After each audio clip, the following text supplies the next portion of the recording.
I just read my tarot cards. I just read my tarot cards. They said I'm getting rich. I just read my tarot cards. They said I'm getting rich. They said, act like who you think you are, and baby, I'm that bitch. Light 'em up. I just read my tarot cards. They said I'm getting rich. Okay, we're ready to live stream. I just have one more thing to do before we hit go, before we do go mode. Thank you. It's pretty good, right? I feel like myself, if that makes sense. I just have one more thing to do on this phone. I have 3 phones in front of me. We're finally getting to the place where we're supposed to be with live streaming and everything. We've got the lights.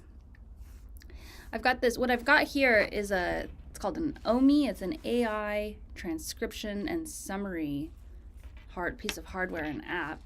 And so what I'm trying to do is get the captions, the transcript for Cam Church happening before YouTube does.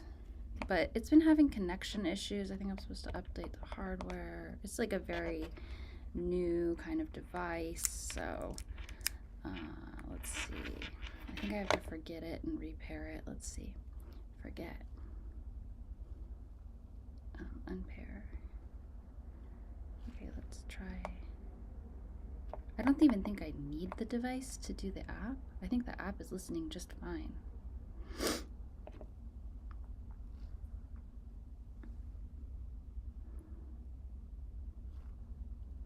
Almost there, you guys. Hi, good morning. It's a good song. It's her name is Peachka. And the thing is, I've been listening to her. I'm gonna update later. I've been listening to her music for a while, and then she came up on my TikTok feed, and I was like, whoa, this is so cool. Later. Are you listening? Yeah, it's connected, and it's listening. Okay, yeah, isn't this wonderful? Okay, let me hit go. We've got everything ready to go for Cam Church. 3, 2, 1, blast off. Hi everyone, welcome to Cam Church. Thank you for joining me for today's sermon. We are going to be talking about technology, and I am also going to just share this live stream on my Twitter account, which will be happening in a second. Cam Church, pasting, posting. Get your water, everyone. Your water is the communication device for your body. Water is very important for you. Go get your water. If it's unfluoridated, unchlorinated, that is ideal. We're going to charge our water by singing to it today. Oh, sing however you want. You can sing like la la la la. I've been seeing some real good light language. Ever since I complained that I was not seeing real good light language, my algorithm was like, you want to see good light language? And then it gave me really good light language. So if you want any recommendations, let me know. I'll link you to the light language recommendations I've been watching, because there's nothing like it. These people are true stars. Pretty much whatever you see, like I think about Nicki Minaj doing her little demon talk. It's like that, but for the light. And it's way better, and it's way more incredible. So do whatever you want. You go, this girl, she goes like, she has all these ancestors coming through her. She goes, you know, but that's my ancestors, so they're a little goofy. Her ancestors have a little more rhythm and stuff. So let your ancestors come through. Don't shame them, and do that to your water, and tell your water what you want in this world, and it will deliver, because your body is what creates physical reality. Your reality is reality.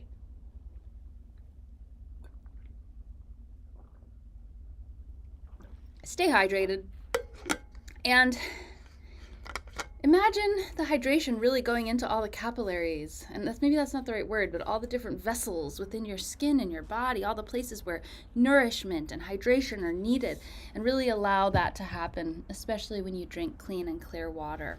Where do you get unfluoridated water in America? Is there some brand? No, you have to filter it yourself. You can get reverse osmosis water. That is very plastic heavy. Those filters all go through plastic. All the filtered water goes through plastic. So it's not ideal. I have a zero water filter. Not ideal, kind of expensive. Probably reverse osmosis set up in your own house is the best. If you do your whole house, it can be very expensive, not just because of the system, but because you waste about 4 gallons of water for every 1 gallon.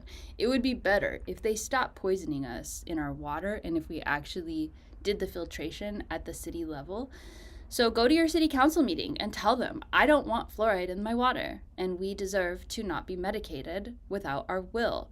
If people want to have fluoride in their bodies, they can go get a little fluoride tab. It's not very expensive. They can eat that stuff all day long. Doesn't matter to me. I don't want to be criminally,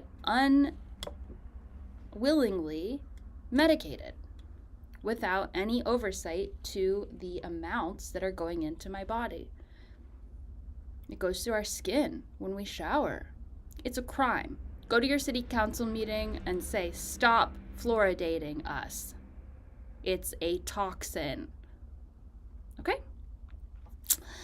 All right, let's do our prayer. Send in your prayer requests. When you type in your prayer into the chat and you send it, that gets sent out to the grid of all reality, which we call the spirit of uni, which is love. And when love hears your prayers, they are always answered. Uni bless. Spirit of Uni, we are calling you here into this chat today. We are asking that you bless every UNICULT member in the past, present, and future, every viewer who is on this live stream currently. We are asking that you free all of the ICE agents from their financial obligations that are causing them to feel like what their actions are is just. We are asking that you free every ICE agent from the egoic understanding that they think that they are better than anybody else. We are asking that every ICE agent wake up and say, no more. I'm not doing this anymore. This is insane, and I will not stand for this. We are asking for every piece of vile information to come into the light, not so that it can shock us, but so that true justice can reign and that the light of the sun can be infused into every creepy, crawly space and highlight truth.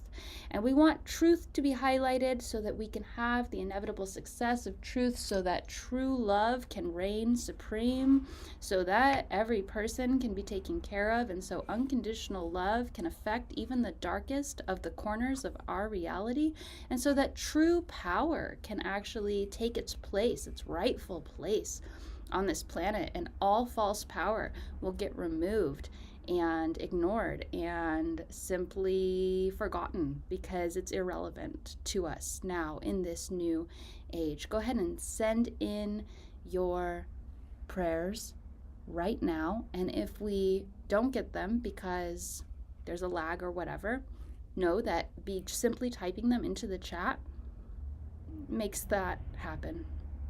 So yeah, those of you who are talking about my headpiece, this is the Dolphin Technology crown. This is the third eye communicator, I believe. It's got fluorite, moonstone, and amethyst. And you can flip it and you can put the amethyst on top if you want. The chains are oriented on this one to have the amethyst on the bottom, which is how I like it.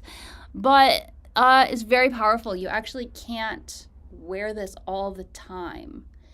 If you can, props to you, because I invented this and I was like, that's going to be really intense. I don't know if I'm going to be able to wear that all the time.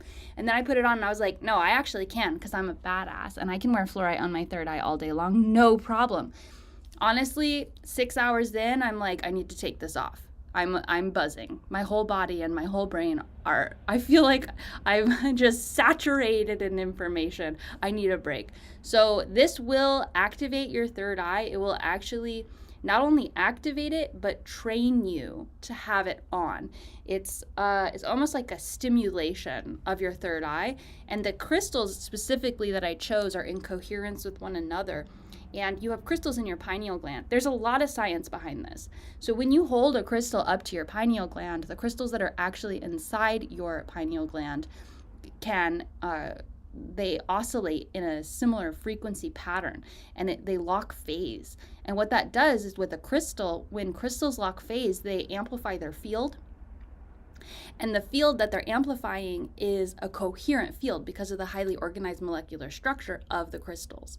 So when you do that and you allow your third eye, the crystals that are within your third eye, to phase lock with the crystals on your third eye, especially in the configuration that of the shapes, the geometry that I've instilled in this one in particular, you really start just aligning your whole energy body. It's a really intense and profound thing. And it also trains you as you wear it to be able to hold a higher frequency and to hold the vibration that it is actually creating for you.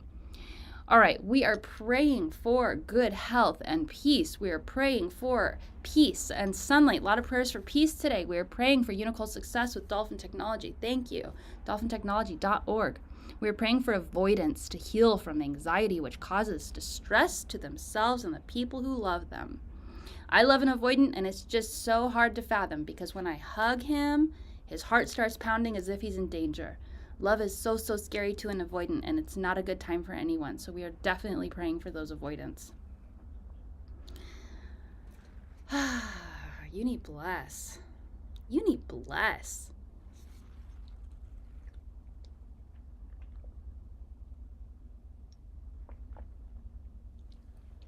I have to drink my coffee. We have to just take a moment for coffee. I make this really good coffee. It's oat milk.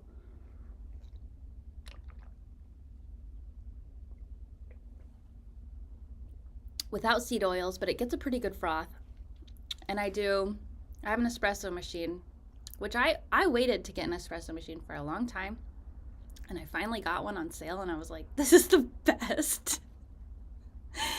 And then I put some ceremonial cacao in it. And it's just amazing.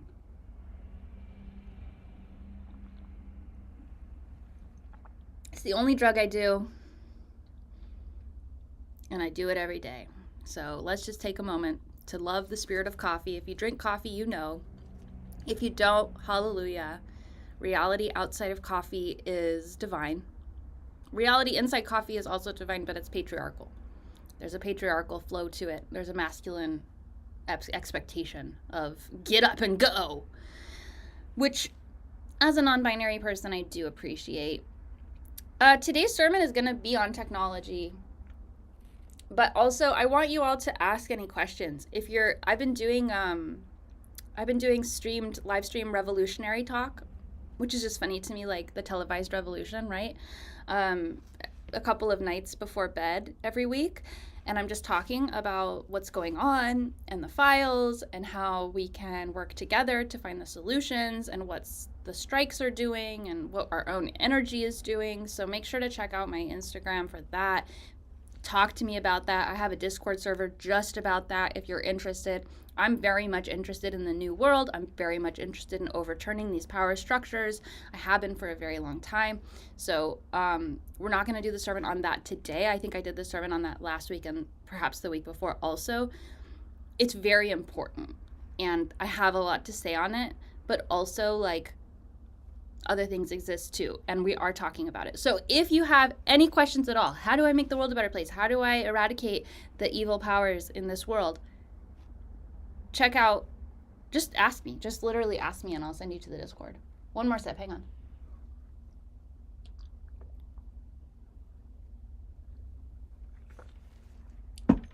It's a really lovely little latte.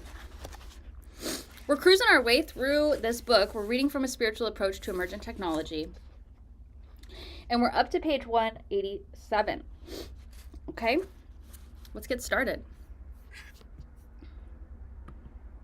Hello, my beautiful, lovely consumers.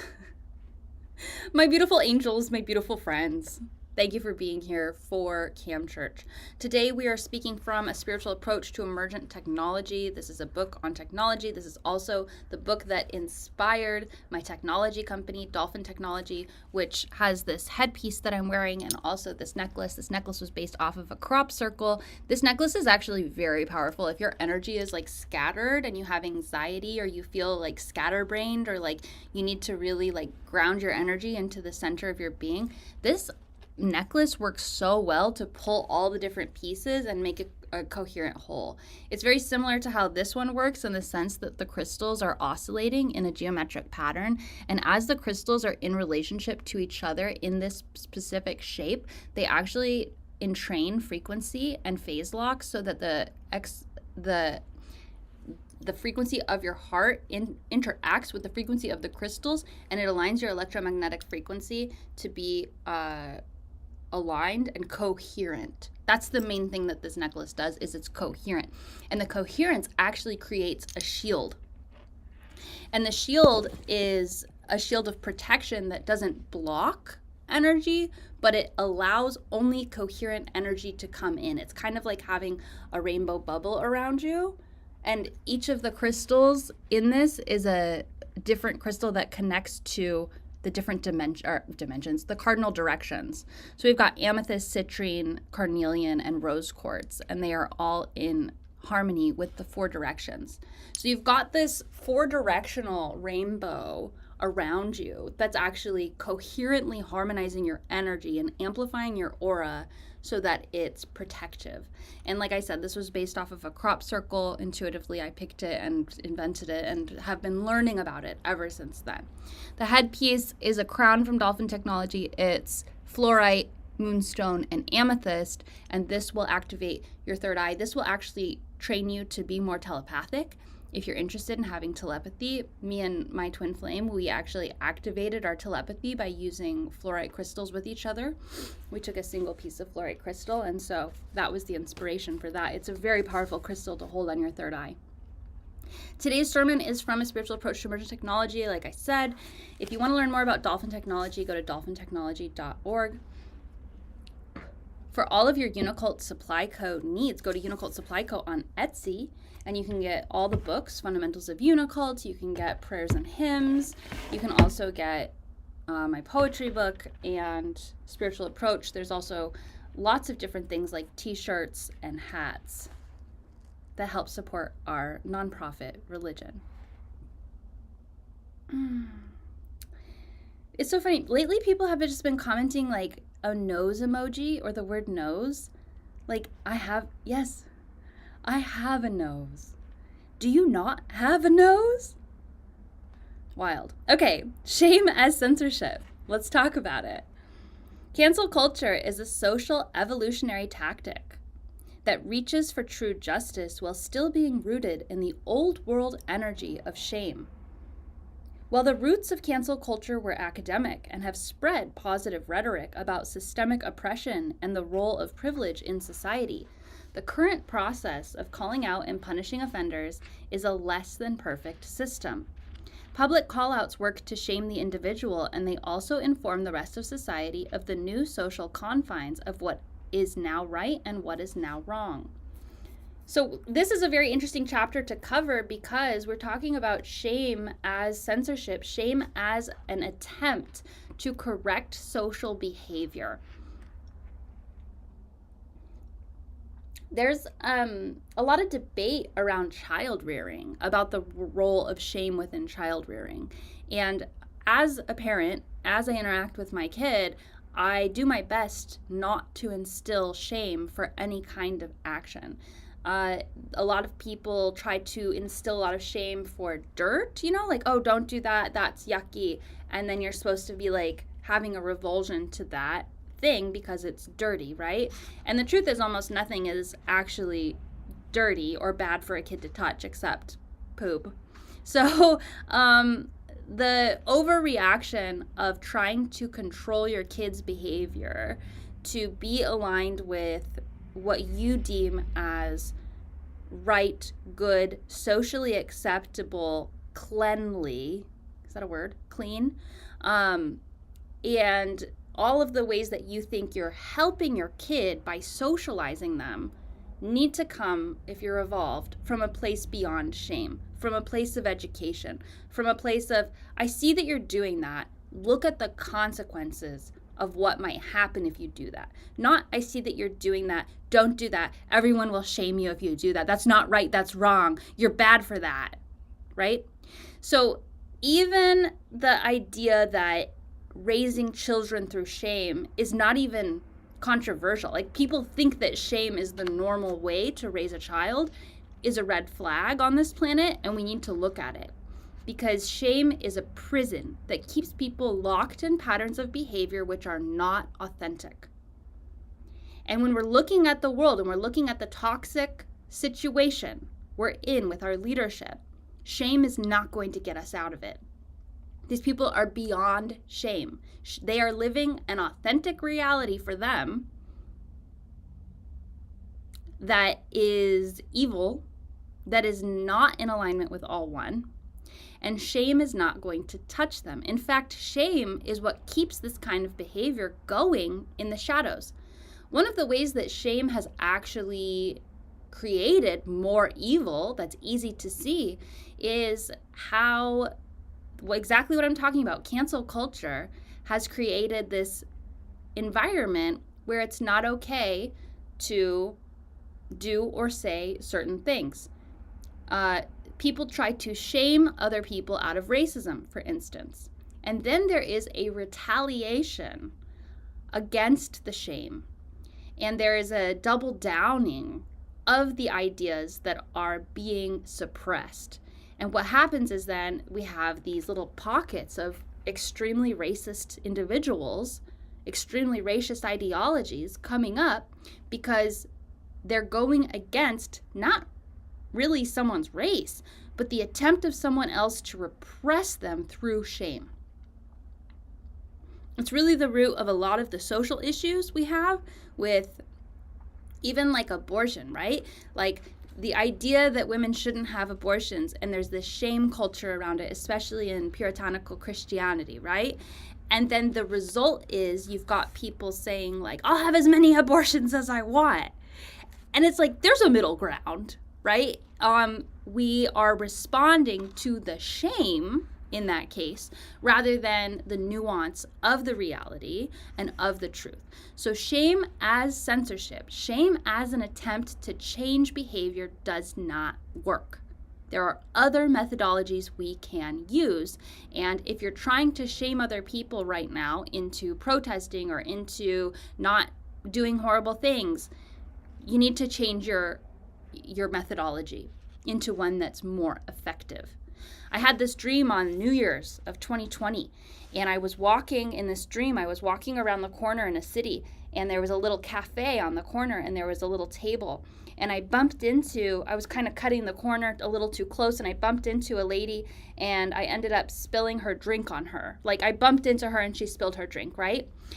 And so she's got the drink on her, and we're in the middle of a city, and she points at me, and she says, "Shame, shame." She's trying to shame me for bumping into her. But I know in my heart it was an accident. And so I'm like, I'm not being shamed. I'm just like, oh, like I'm sorry, but that was an accident, right?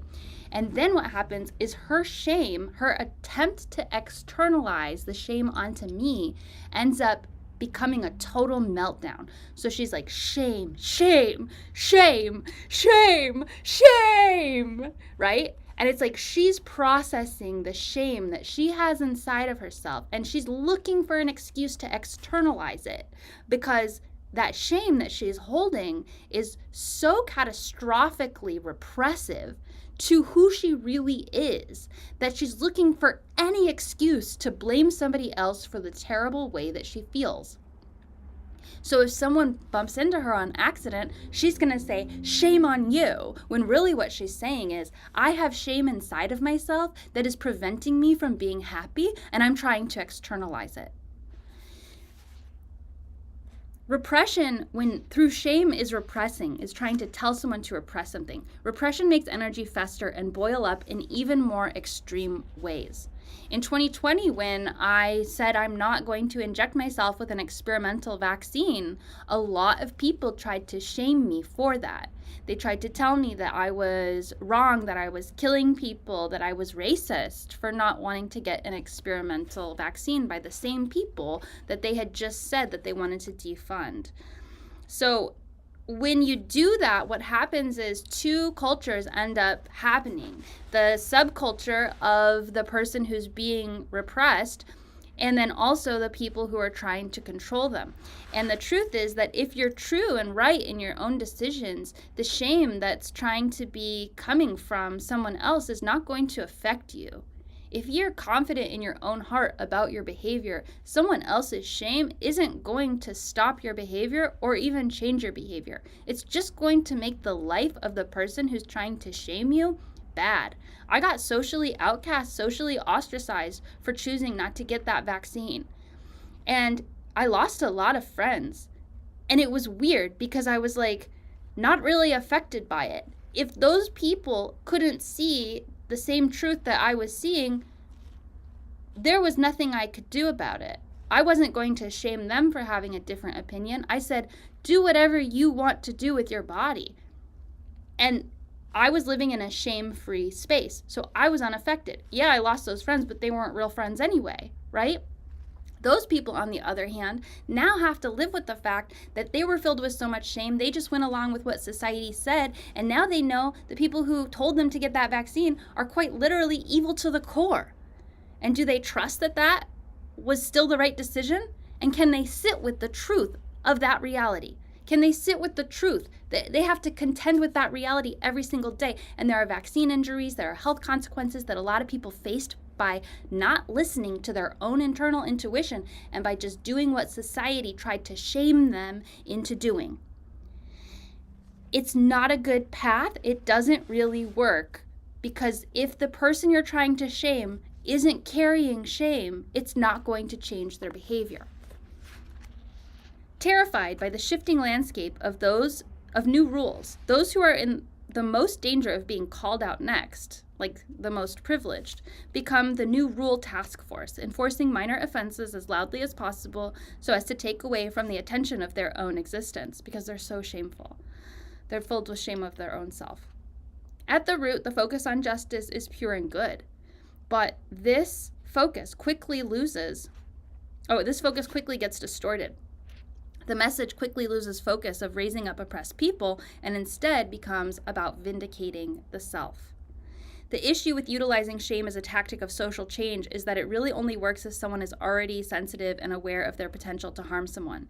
If someone is truly shame-free, attempting to shame them does nothing to inspire better behavior. As we see the negative impact that cancel culture has on our society and its inability to actually enact positive change, we will shift cultural tactics. Keeping the focus on true justice, we will eventually have to integrate mechanisms of education, compassion, and redemption into the neighborhood. The dualistic view of good versus bad will become more and more nuanced as we understand the complex landscape of the complex trauma of our socioeconomic, racist, sexist, ageist realities. When we went through 2020 and there was so much shame-based thinking, I realized that the end of it, like the end of cancel culture, is that people wish for people to die. And what I mean by that is that if you are not going through the proper social expected behavior that people are all shaming themselves to conform to, then what's going to happen is that those people are going to try to take away your power bit by bit. And the goal is to remove power from that person. So in 2020, there was a lot of attempts to deplatform people. There were people who were giving away their Instagram handles. Even though like everyone who had followed this person followed because of them, they gave away their follower count to someone who was less privileged because they were bullied into doing that. Whether or not that's a right thing to do, I don't know, but the truth of the bullying and the shame was there. And so where does it end is my question. We've got someone who's got a platform and we say, and let's talk about it from the current situation that we're currently in, where we actually have true evil in power. It's not just like Jenna Marbles did blackface in 2008. And she's like never done anything wrong since then. And she still is afraid to go online because we canceled her and we shamed her so much to the point that she can no longer bring the joy that she once brought because of one makeup decision that was racially insensitive that she did in 2008. Is that right? You have to ask yourself that question. A creator who was bringing joy to this world, who wasn't inherently racist and who wasn't inherently evil, made one bad decision. Should she never be online again? Is that the right thing to do? With people who are actually, truly evil, this tactic isn't going to work. This tactic isn't going to shame them off of the internet or out of their power or out of their CEO roles. In a few cases it has and will, but for the most part, I think in the US, they're realizing that if they just ignore it and go on with business as usual, that there's not going to be any consequences or any punishment if they don't themselves take on the shame of the social reality. So what do? How can we actually change the power structures that currently exist so that these people aren't in power? Shame is not going to work. And the goal of shame and the end result of shame is death. And what I mean by that is that we say, you're in power, you should not be in power. Let's take away your power bit by bit. Let's say you're wrong. Let's say you're stupid. Let's say you're hurting people. Let's say you shouldn't have a platform anymore. Let's say you should be banished. Let's say you should never work again. Let's say you shouldn't have the ability to make any kind of income. What's next after that? Like this is a series of escalations that goes up. What's after that? We say then, oh, you should die. You should be banished. You should be gone from our reality. Get out of here. And in the current moment that we're in, when we're looking at society and we see this us versus them magnified to an insane degree, we've got evil people eating babies for fun. Can I have some pretty girls to shoot afterwards? Okay, that's not what most people spend their time normalizing. That's pure evil. So is the right choice to kill these people? Think about it for a second, because a lot of people are calling for violence, and I don't totally disagree with them. What will happen if we kill these people? If we see their murder as the inevitable reality of shaming this aspect of our collective consciousness, because we are all one, we are repressing that reality. You might be saying, of course we want to repress that reality. We don't want that reality to exist. But what did I just say? I said shame creates repression, which creates secret, occult subcultures that persist until we learn how to integrate with unconditional love. On one hand, I don't agree with what I'm saying. On one hand, I'm like, bring out the guillotines. What the fuck, right? But on the other hand, there is the spiritual truth that we are all one. And that this somehow, I don't know how, this somehow is a reflection of our own inner psyches, each and every one of us. If it's in our field at all, it's because we have a part of ourselves inside of us that is a reflection of that. I would never kill a baby. I would never do any of these things. I cannot comprehend how I am all one with that level of evil. I don't enjoy watching violence on TV. I don't enjoy playing violent video games. What could I possibly have in connection with those people who are doing those horrible things? And the truth is, it's pain. It's misdirection. It's confusion. And we all have experienced that. Is it an excuse to say, oh, they were just in pain and they were just confused? No, But the truth is that when you do something that hurts another person, it hurts yourself more. You have to muster up the evil, terrible, contorted energy inside of yourself before you lash out.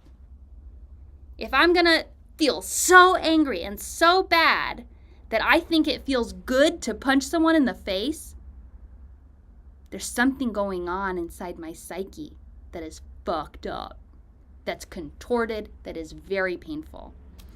I had this dream.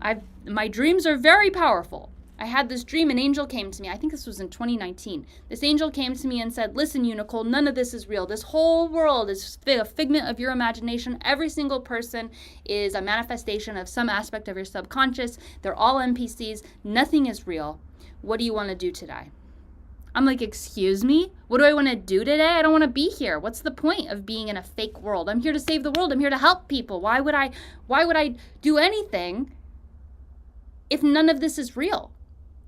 And it was a very disturbing dream. It disturbed me for months, actually, because when an angel comes to you in a dream, it was kind of like It's a Wonderful Life. Like I felt that reality. I was immersed in the realization, like, wow, maybe everything isn't real. And what the conclusion that I came to, and I urge you to do this same practice, the conclusion that I came to is that I would still be showing up the same every single day. And the reason is because when I feel like I'm helping the world, it helps me. When I feel like I'm making the world a better place by harmonizing my reality with my interactions, by harmonizing my internal state, by having integrity, by living in truth, that makes me happy, even if it's not real. If I have an interaction with an AI who I don't believe is conscious, but I choose to believe they're conscious and I treat them with love and respect, I have more fun. If I meet a little beetle and I'm like, oh, hi, little beetle, you're so cute, I'm going to have a better day than if I'm like, fuck that beetle, right? In this way, we are creating everything around us. In this way, we are generating everything that's happening, because how we choose to interact with it changes how we feel inside. And your own internal compass, if it's distorted with greed, if it's distorted with lust, if it's distorted with confusion, if it's distorted with pain, then you need to heal that, so that your own internal compass can be righted so that you can feel good when you do good. There's this story about Jeffrey Epstein having this conversation with one of his drivers, and he's kind of flipping out. And he's like, well, if it feels good, it's good, right? And the driver's like, you're my boss, and you're a psycho, I'm not going to say anything to you, right? And this driver ends up killing himself. And the driver says, in this disclosure that he did before he killed himself, he says, I wish I could have told him, this life you're living is doing you no good. And if you had trauma at a young age, or if you get off on the feeling of power and you think, oh, I'm going to be part of this club and I'm going to hurt people, and it's like everybody's having a good time and we're all getting kind of like high on adrenochrome or whatever's going on at those pizza parties, right? You are confused. You are contorted. You are in pain. And your alarm system is being broken and overridden with some fucked up shit. Because every single person has an internal compass that will lead them to a higher spiritual understanding, a higher expanded state of joy, a more fulfilled and peaceful life, if they understand that we are all one and act in accordance with that. If your alarm system is broken, that's because you have trauma you have to heal. That's because there are aspects of yourself you have to integrate the shadow for. Should we kill these people? I'm not going to stand in anybody's way if they bring the guillotine out, okay? But also, we have to understand the spiritual truth that they are a part of us. and that good and evil are a perception of reality. One of the things that came through to me last week was I was really feeling stressed about the ICE situation. I was really feeling upset. And I also was really investing a lot of time into researching revolutions and how these movements come about and how communities come together. And the truth is that this government is creating the perfect conditions for a revolution to occur. Think about that. Why are they doing all of these insane and horrible things which are causing us to freak out and connect with each other and create community sustainability and community mutual aid? If they weren't doing that, we wouldn't be pushed to the brink of having secret signal accounts and giving people food and bringing whistles everywhere and connecting with each other. This is the culmination of the us versus them thinking, of the good versus evil, of the black versus white, of the duality reality spiral. And as we go into that spiral, it goes faster and faster and faster and faster until it's so extreme that we bust through into unconditional love and into Unitopia. The way that the government is acting right now is actually the best way that they can act for us to create radical change. How do you sit with that reality? How do you sit with that thought? And the way that it came to me is, this is a stage. This earth is a stage. It's a game. Life and death are important, but they're not important like we think. And everything that you experience in this life is important, but it's not important like you think. Consciousness is the only thing that matters. And the transmutation and transformation of your consciousness is why you are here playing this video game. The evil people are the contrast background to push you into realizing your own internal compass, to push you to do what is right, and to stand up for justice and truth and who you really are, and to become all the things your soul yearns for you to be. You want to be a hero? Now is the perfect time. Stand up. Align your chakras. Become love. There is no better time to have that happen. This is a game. This is a stage. It's very real, but not in the way that you think. Try to integrate your own shadows, your own pain, your own distortion, your own confusion, your own lust, your own lack-based thinking. Figure out how you can feel confident, secure, happy, joyous, and free inside your psyche, inside your mind, inside your body, inside your home, inside your relationships. And you will create a happy, joyous, and free reality.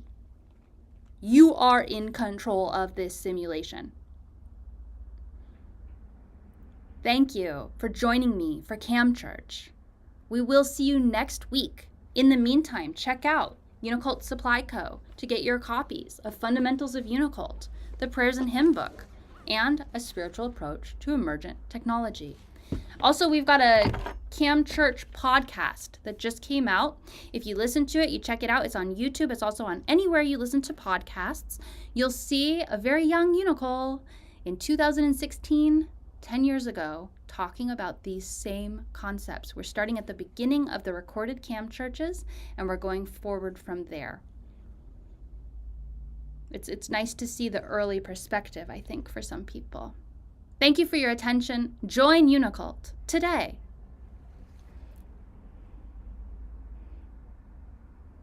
Join UNICULT today. Join UNICULT. Oh, yeah. Oh, yeah. Join UNICULT today. Thank you so much.